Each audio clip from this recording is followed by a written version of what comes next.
Anyway, sampai juga kita di part terakhir dari cerita horor di Gunung Ciremai nih guys. Untuk kalian yang belum ngikutin part 1 dan part 2-nya, baiknya kalian tonton dulu agar runtut ceritanya. Untuk yang udah nonton part sebelumnya, yuk kita lanjut langsung ke ceritanya. Sayup-sayup, kumandang azan dan juga suara pengajian terdengar dari jauh. Dan itu cukup untuk menenangkan hati saya. Namun, karena kondisi saya yang sangat lelah dan kelaparan, saya berusaha untuk tertidur kembali. Pada tanggal 20 Desember 2010, pagi pun datang. Saya terbangun disambut sinaran matahari. Saat itu saya bersyukur karena saya masih bisa bernafas dan bisa kembali bangun. Alhamdulillah ya Allah, Engkau masih menghendaki hamba-Mu ini untuk hidup. Terima kasih ya Allah. Saya pun mulai bangkit dan berjalan kembali dengan harapan segera sampai di desa terdekat. Saya kembali berjalan menelusuri sungai, dan lagi-lagi saya menjumpai jurang. Setelah saya lihat, ternyata jurang kali ini adalah jurang yang sangat dalam dan tidak mungkin untuk saya turuni.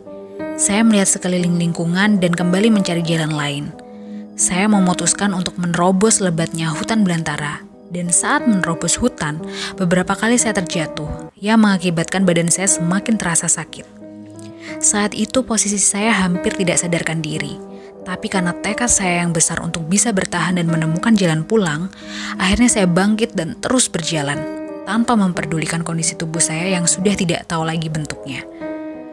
Tidak lama saya berjalan, saya sampai di aliran sungai, dan saya mengisi botol air saya yang kosong dan meminum air tersebut.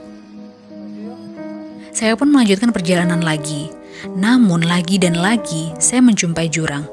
Entah sudah berapa jurang yang saya lewati sampai sejauh ini. Saat itu saya merasa terpuruk dan putus asa. Saya terdiam di pinggiran sungai itu dan menyemangati diri sendiri. Pokoknya saya harus kuat, saya harus pulang. Kalau saya berhenti di sini, padahal saya mampu dan saya mati, saya akan menyesal seumur hidup saya karena tidak berani pernah mencoba. Ayo, lo pasti bisa, lo kuat. Saat itu tekad saya sangat kuat untuk kembali pulang. Saya bangkit dan mulai berjalan kembali. Belum lama saya berjalan, dari kejauhan saya melihat ada sepasang mata yang besar. Bukan cuma sepasang, tapi 2 pasang. Saat itu saya pun memberanikan diri untuk menghampiri 2 pasang mata tersebut. Dengan perlahan saya mulai mendekat dan melihat secara teliti. Sebenarnya apa 2 pasang mata itu? Sesudah saya perhatikan, ternyata di sana saya melihat ada sepasang macan belang berwarna hitam putih sedang duduk terdiam. Saya melihat itu seketika sangat kaget. Jantung pun berdegup kencang. Astagfirullahalazim, macan. Saat itu badan saya gemetar hebat. Karena selain kondisi tubuh yang sudah tidak kuat lagi untuk berlari kencang, serta ketakutan karena di depan mata saya ada sepasang hewan buas yang menghadangi jalan. Saat itu saya mencoba untuk kembali ke belakang dan mencari jalan lain. Tapi di belakang saya itu sudah tidak ada jalan lagi. Dan satu-satunya jalan yang bisa dilewati hanyalah di depan. Itu pun harus melewati macan itu. Gimana? Kalau saya lewat depan, takutnya saya diterkam. Kembali lagi ke belakang gak ada jalan. Apa mungkin saya bisa melewati kedua macan itu dengan selamat?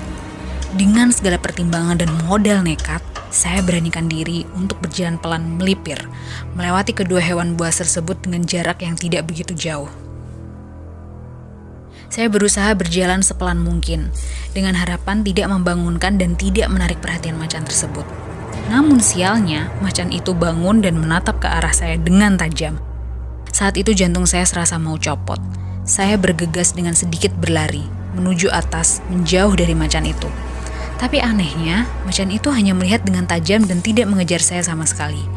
Macan itu hanya bangkit, berjalan pelan memutari tempatnya dan terdiam kembali sembari masih melihat saya dengan tatapan yang tajam.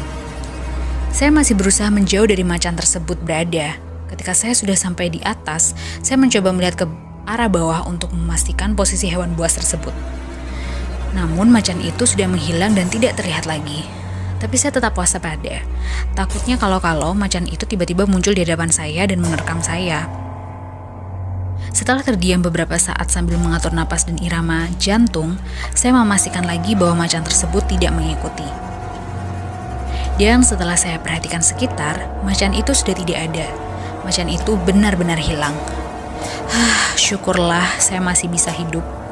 Saya kembali berjalan menuju atas untuk mencari jalan dan juga aliran sungai.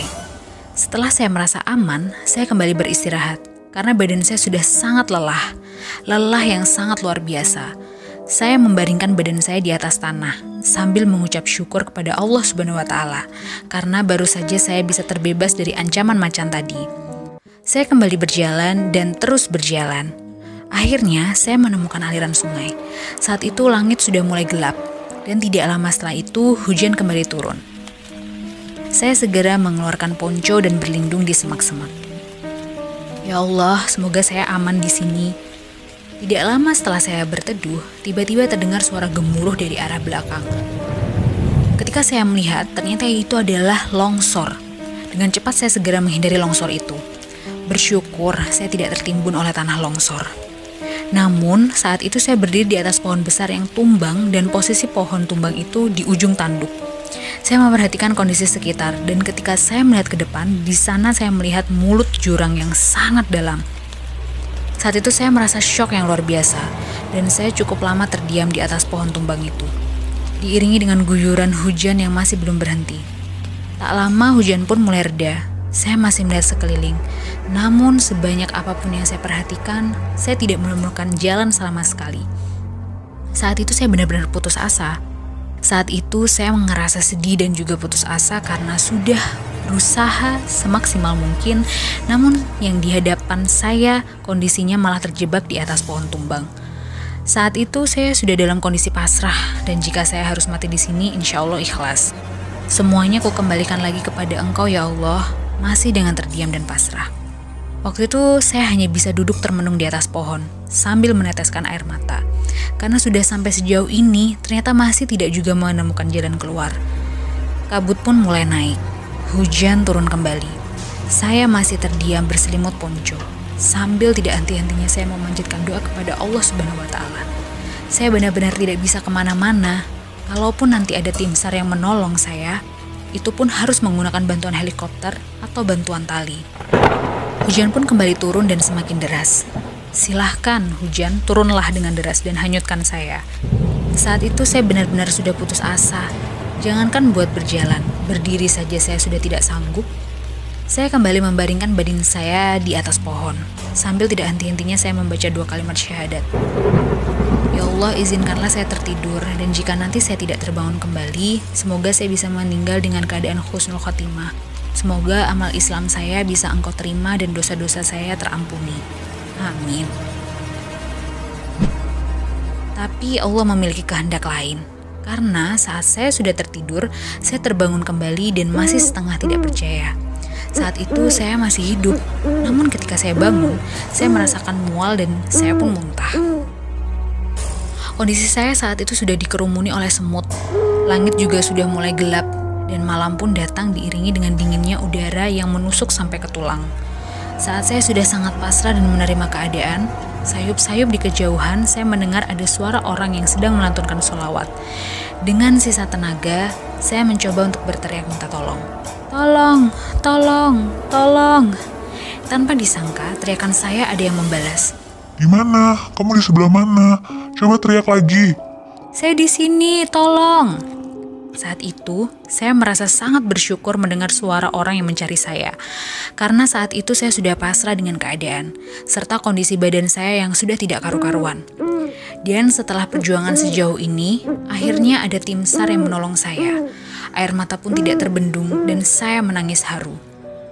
Ya Allah, ternyata Engkau berkehendak lain. Engkau masih menghendaki aku untuk hidup. Terima kasih atas mukjizat-Mu ya Allah. Orang-orang itu mulai berteriak, memanggil nama saya. Terima kasih ya Allah. Kami saling bersahutan satu sama lain dengan tujuan untuk memastikan lokasi saya.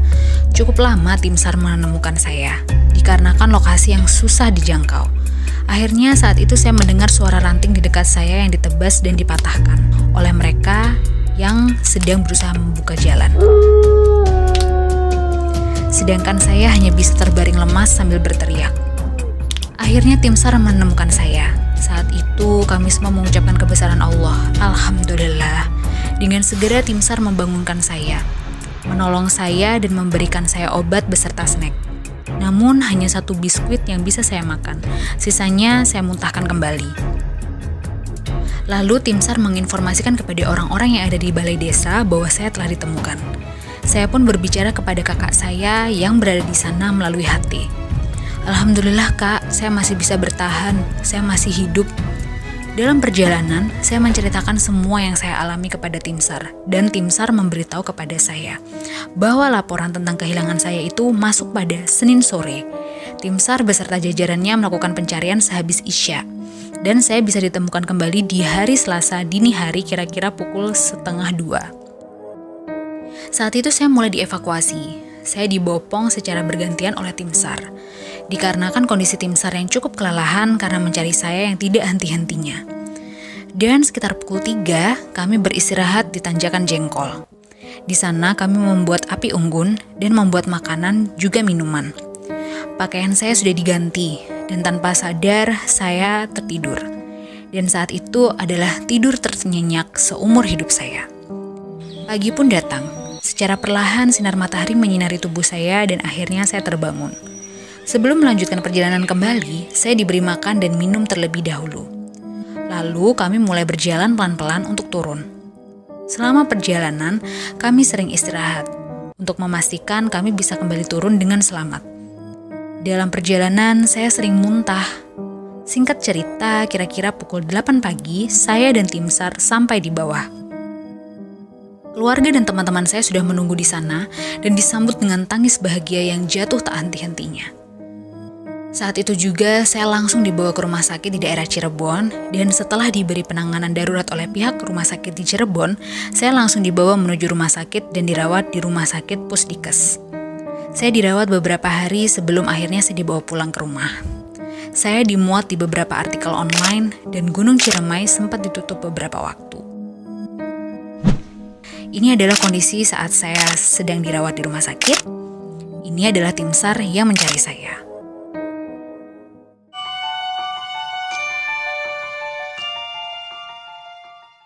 Sekian untuk video kali ini. Tinggalkan komentar juga tentang pendapat kalian kalau seandainya ada kritik dan saran ya. Dan Mimin pengen tahu nih, kalian lebih condong dan percaya atau enggak dengan cerita seperti ini? Komen di bawah ya. Jika kalian suka dengan videonya, jangan lupa like dan share video ini ke teman-teman kalian. Jangan lupa juga untuk subscribe dan tekan loncengnya agar Mimin tambah semangat dalam membuat video-video selanjutnya. Sampai jumpa di video selanjutnya. Bye-bye!